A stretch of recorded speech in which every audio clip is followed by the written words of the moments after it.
Welcome to our channel. Today we how to invest with eBay Mastercard detailed guide step by step clearly. To invest with the eBay Mastercard, start by applying for the card through eBay's official website. Visit the eBay Mastercard section and click on the application link.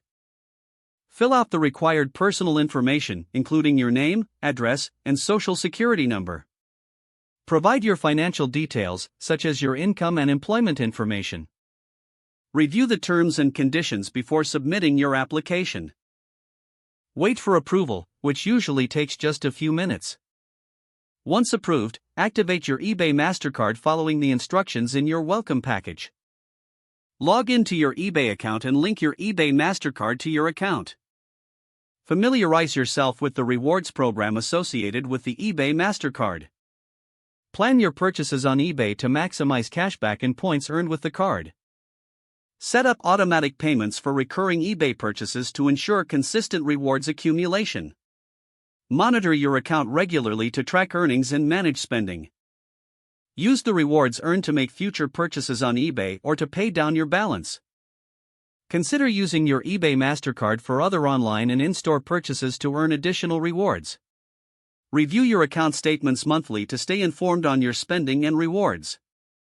Stay updated on any promotional offers that can enhance your earning potential.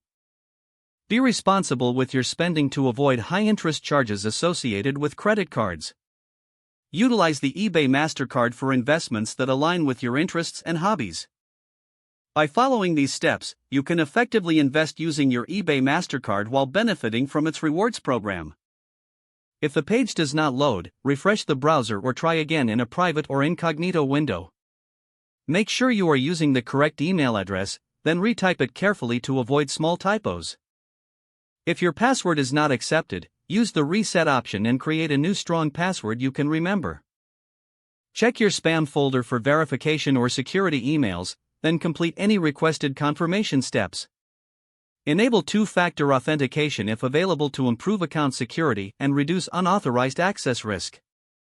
After signing in, review your profile details so your contact information and settings are accurate and current. If you see an error message, note it down and try again after restarting your device and internet connection. Log out when you finish, especially on shared devices, to keep your account and payment information secure. If the page does not load, refresh the browser or try again in a private or incognito window. Don't forget to like this video and subscribe to our channel for more step-by-step tech guides.